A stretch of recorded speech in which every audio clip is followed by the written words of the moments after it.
Ang usapan natin, dadalhin mo sa akin si Amadeo. Kilala ko talaga itong taon to eh. Anak ba talaga ni Amadeo yung binaril mo?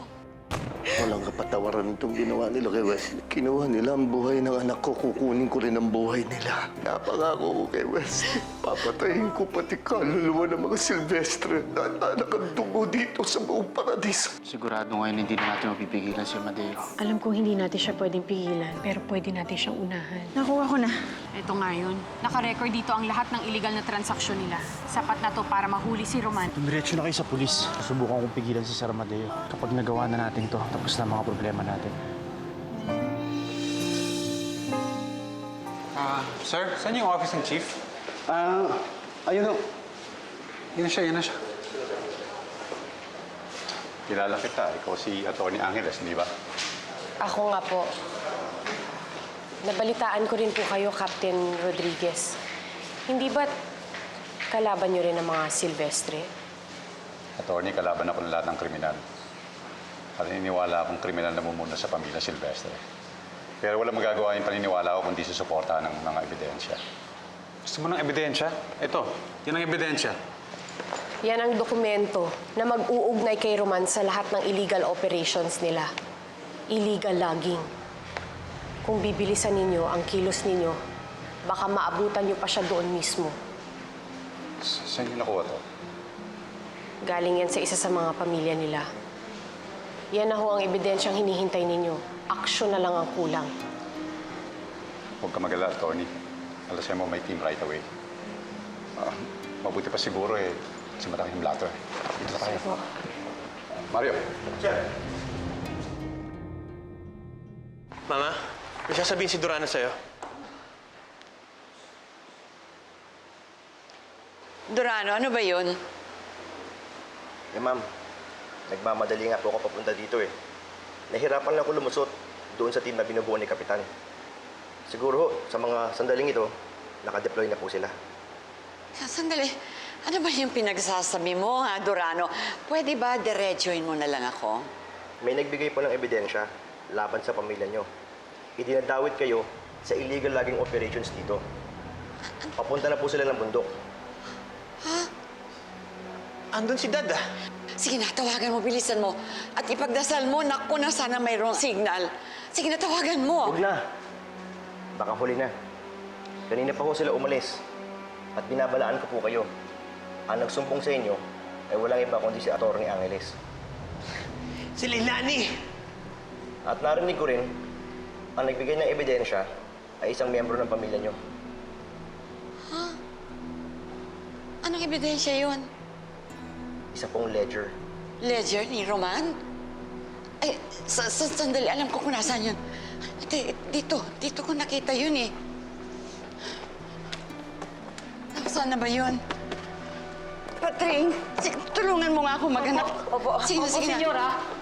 Eh, ba't wala dito? Itsura noon. Durano, sige na muna, umuwi ka na muna. Ako na muna ang bahala dito. Sir, Patring, Senyorito, amin na yung envelope. ito po.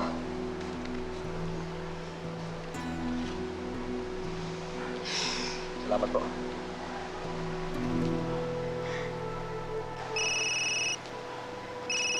Sino yan? Hello, Dad. Hello. Louie. Naloko na.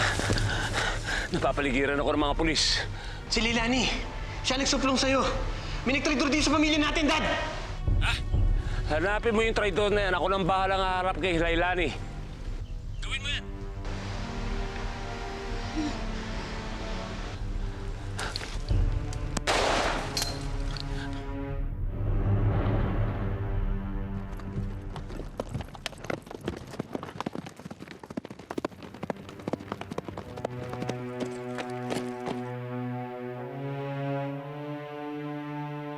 Ano nga uli ang pangalan mo?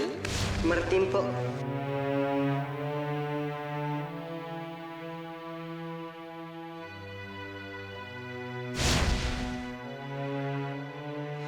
Alam ko namang mabuti kang bata. Ito lang tandaan mo. Kung kailangan mo ng tulong, kahit anong oras, pwede mo ko lapitan. Tutulungan kita. Salamat po. Kayo po ang pinakamabait na taong nakilala ko. Alam niyo po, hindi ko nakilala yung nanay ko eh. Pero kung may isang tao akong may tuturing nanay ko, kayo na po siguro yun. Sarap lang marinig ng mga sinabi mo. Pero para sa akin, kayo na po ang nanay ko. Nakakahiya nga po, pero yun po yung totoo eh. Hindi ako dapat mahuli.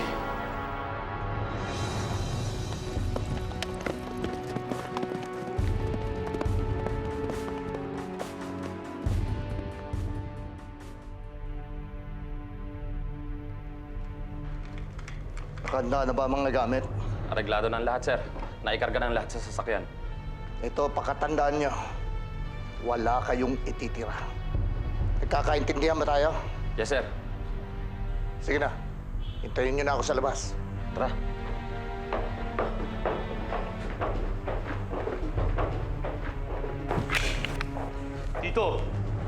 Tito, nakausap ko na si Dex. Nandun na raw sa Manila si Wesley tsaka si Lola Claring. Ngayon, ihahatid ko naman ang buong Rancho Paradiso sa impyerno. Wala tayong ititira. Sir, hindi ako makakapahid sa gusto niyo. Nagsasabi mo, Martin. Pipigilan mo ako? Gusto mo ba tayo magkatalo? Ha? Sir, hindi po ako makakapahid na basta-basta na lang kayo susugod sa paradiso at sakta ng mga taong walang kinalaman sa gulong ito. Ang mga pinagsasabi mo? Binubuisit mo ba ako talaga? Kanino ka ba talaga? Ha?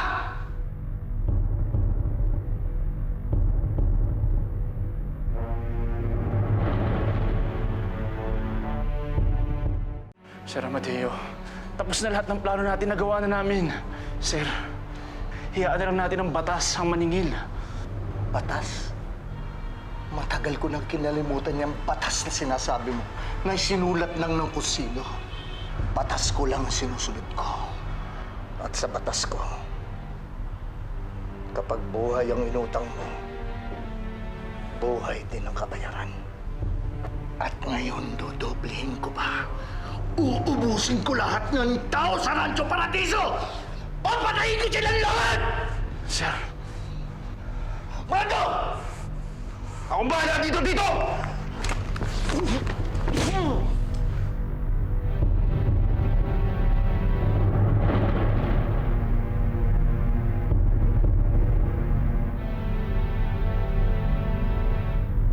Si Daddy? Oo. At pag nagkataon, pwede siyang makulong. Dahil isa sa inyo ang nagbigay ng ebidensya sa mga pulis. Kinuha ang ledger.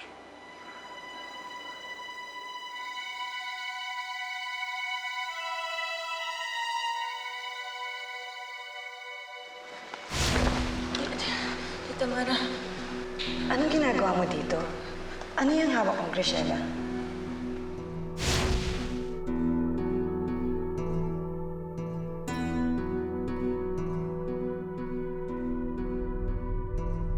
pasensya na kayo, sir. Pero kailangan ko gawin to.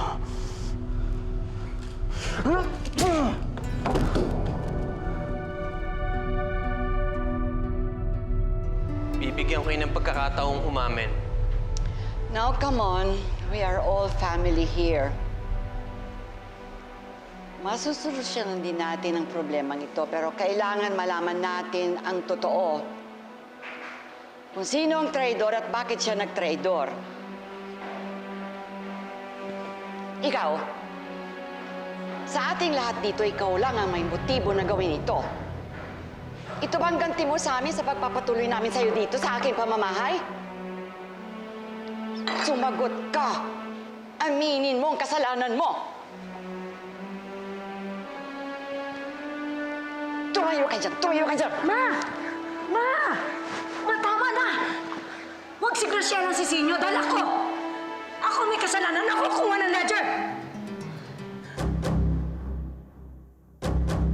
Successful ang operation. Marami kami nahuli at mga nakumpiska. Permanent closure na itong kaso na to pero may isa tayong problema. Hindi pa namin nakikita si Roman. Huwag ho kayo titigil hanggat hindi niyo siya nahahanap. Matagal ko nintay yung pagkakataong ito, Leilani. Hindi namin siya pakakawalan. Salamat po. Salamat, Chef. Ano, balik na tayo. Wala na tayong may tutulong dito.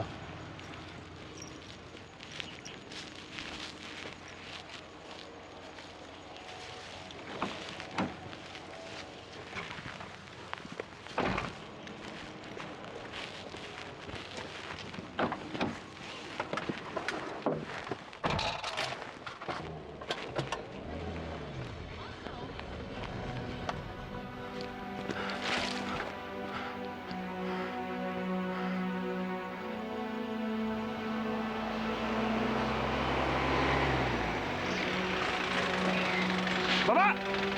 Baba! Baba!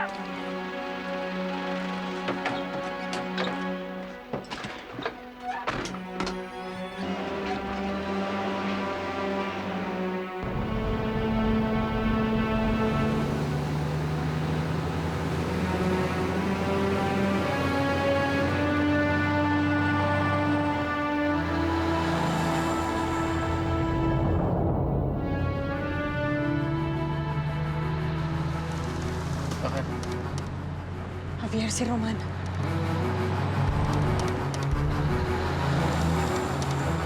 Si Roman yung nasa truck. Bilisan mo! Sinusundan niya tayo. Bilisan mo, Javier!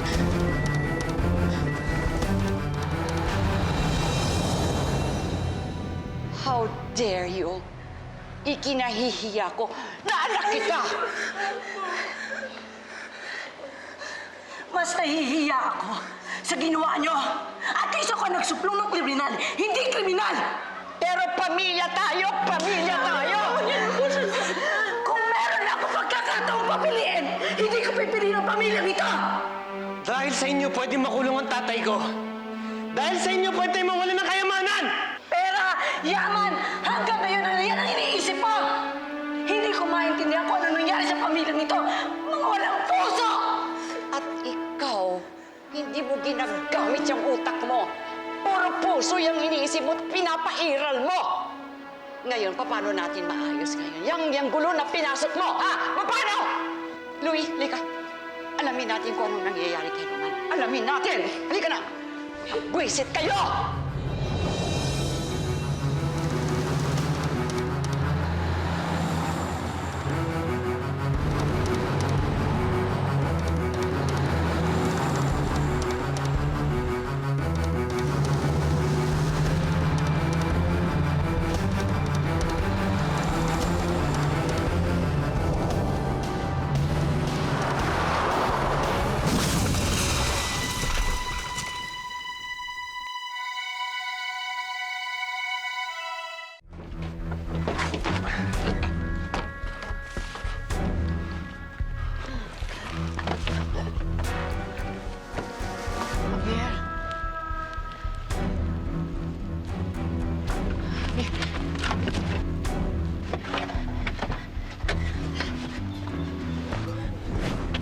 Sige! Takbo! Dapat lang sana sinabay na kita sa tatay mo. Sakit ka lang sa ulo. Takbo! Takbo!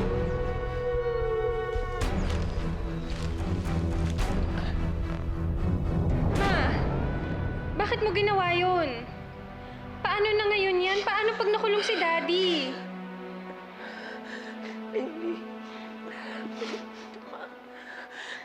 Sorry. Aaminin ko. Sabihin ko na ako yung may kasalanan. Ako yung may kasalanan. Sabihin ko na sa kanila yung totoo. Hindi, Graciela, hindi. Hindi mo alam kung anong kaya nilang gawin. Hindi mo kilala kung sino kinakalaban mo. Sorry. Siguro po kailangan niyong malaman kung bakit ko ginawa yun. Mas mapapahamak pa pag malaman nila ikaw ang kumuha ng ledger. I'm sorry. Graciela, mahanga ako sa katapangan mo. Mabuti ka pa. Nagawa mo yun. Yun ang dapat kong ginawa noon pa. Pero naduwag ako.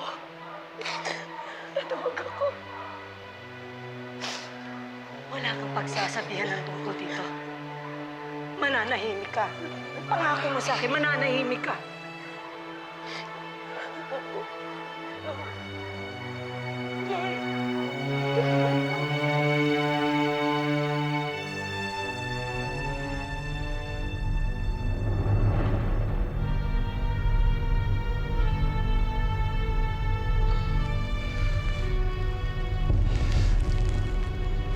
Leilani.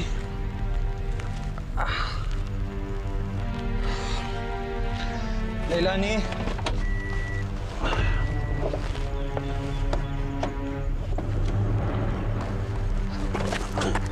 Leilani!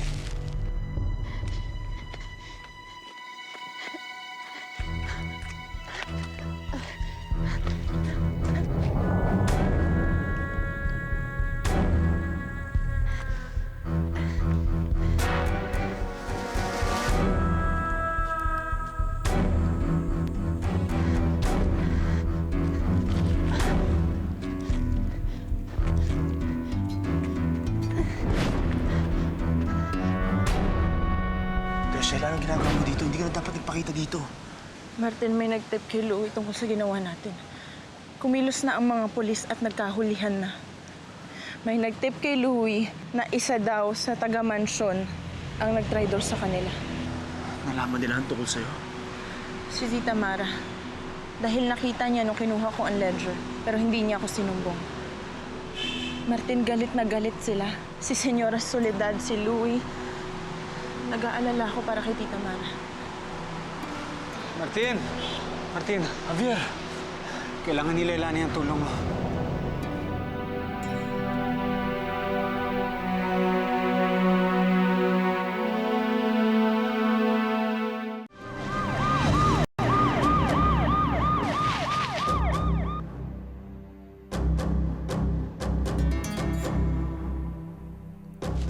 Search the area.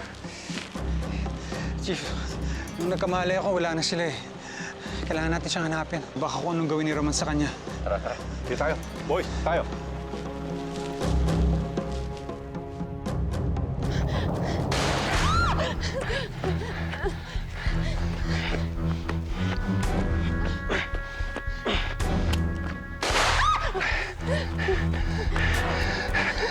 Hanggang dyan ka na lang, Leilani!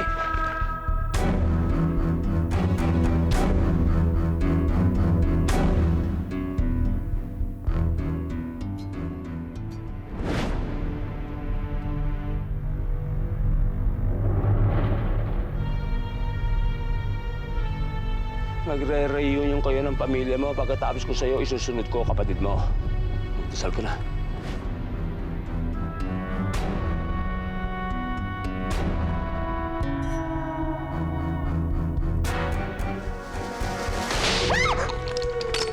Leilani!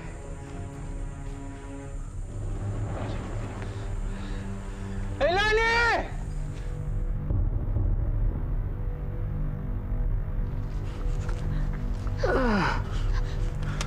Leilani.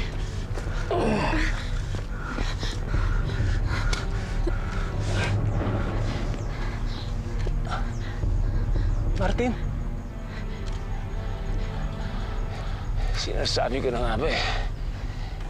Buhay ang anak ni Amadeo. Alam ko buhay ka rin. Patay na siya. Pinatay niyo na ang kaibigan ko. Iyan din ang kahitatnan mo. Iyan din ang mangyayari sa'yo. Madeo, anak?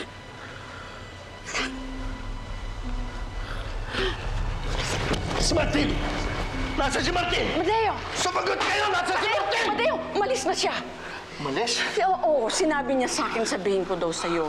Humihingi siya ng paumanin sa nagawa niya sa'yo. Paumanhin! Ma! Iatake niya ako! Kaya- Nasaan tarantado yan? Kaya ano na sinabi niya sa akin? Huwag ka daw mag-alala. Dahil tuloy ang plano. Tuloy ang plano. At pagbalik niya, pangako daw, nakakulong na si Roman. Ma? Ma, ano ka ba? Naniniwala ko kay Martin. Maganda ang kanyang intensyon. Gusto ka lang niyang protektahan. Protektahan? Ako? Poprotektahan? Poprotektahan ako ni Martin? Oo! Oo, anak! Hindi ako naniniwala sa'yo, Ma! Oo! Mula sa iyong sarili, nalulunod ka. Sa iyong galit, hindi ka na makakita ng tama. Hindi ba? Iisa lang hangarin niyo. Ang pabagsakin ang mga Silvestre. Anak, maniwala ka sa iyong mga kakampi. Ngayon, naiintindihan ko na kung bakit bigla-bigla na lang sumulpot dito ang antipati kong Amadeyong yan. Magkakuntsaba kayo, no? Magkasabot kayo? Ang pinagtataka ko lang kung bakit makipagsabwat ang isang taong katulad na Amadeo katulad mo. Sa'yo, na wala ka naman. Bakit? Ano bang pinangako mo sa kanya? Ito ang pag-aari namin? Itong lupain namin? Ang Rancho Paradiso? Ang yaman namin? Yan ba? Ikaw! Isa ka pa! Naging abogado ka na? Akala mo kung sino ka? Oo, magaling na abogado yung tatay mo, si Serafin. May nagawa ba siya laban sa amin? Wala. Nagmakaawa pa nga eh. Hayop ka? Ako ang tatapos ng sinimula ni Papa! Matapang ka? Nagtatapang-tapangan? O nahihibang ka? Nahihibang ka? Ano, porket magkakampi kayo? Akala ninyo, kaya nyo akong pabaksakin? Hindi. Hindi nyo ako kayang pabaksakin. Hindi nyo makukuha sa akin ang pag-aari namin. Ito, Rancho Paradiso, sa akin ito! Wala kaming pakialam sa kayamanan mo, Sir Roman. Gusto lang namin pagbayaran mo lahat ng krimen na ginawa mo sa... Shh! Puro ka satsat! Satsat! Hindi ka naman marunong pumatay. Ikaw, sige, kanina pa nakututok yung baril mo sa akin. Bakit hindi mo iputok? Putok mo! Putok mo! Putok mo! Kung kaya mo!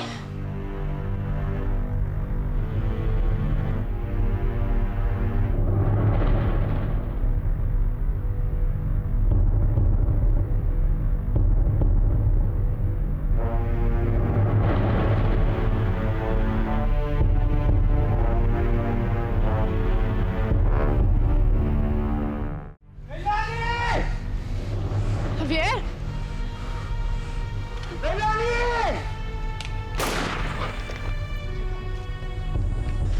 Baril yan, ah. Doon kayo! Tingnan niyo ron! Saan yata nang galing? Tapasin niyo mata niyo!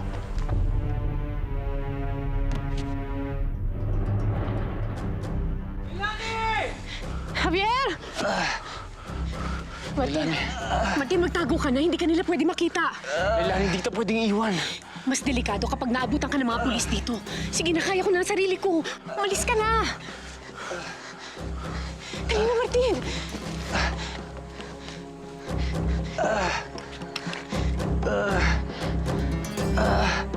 Leilani!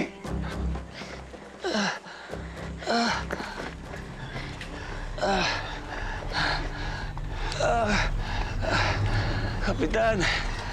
Kapitan! Buti dumating ka. Teka, bakit ako pinupusasan ninyo, Kapitan?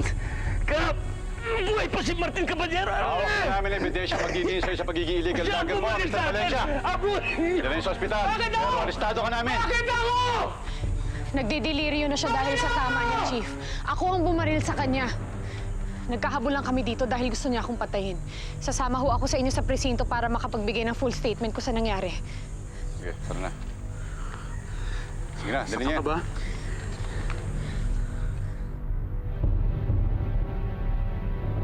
Nung nagkamali ako sa kotse at wala ako sa tabi ko, nag-alala talaga ako eh.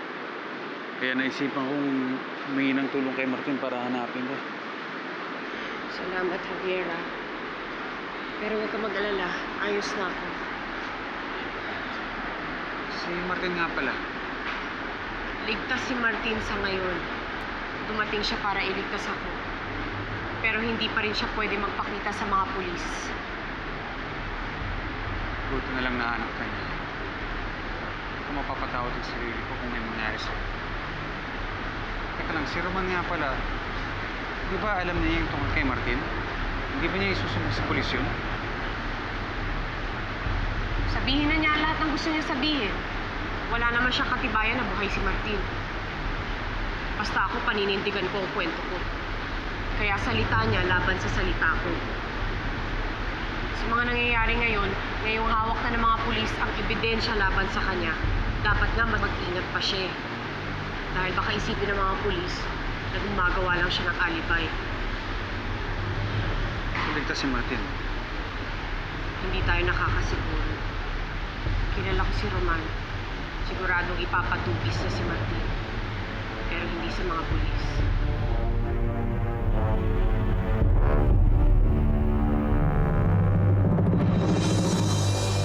Hindi ko makakalimutan ginawa ng mga Silvestre sa kanya. Ano ibig mo sabihin? Makikipagpatayan ka? Martin, hindi kita pinalaki para maging isang mamamatay tao. Hindi si Lailani may gawa nito. Si Martin. Buhay si Martin. Ikaw, Graciela, baka may kinalaman ka dito. Walang yang Martin na yan.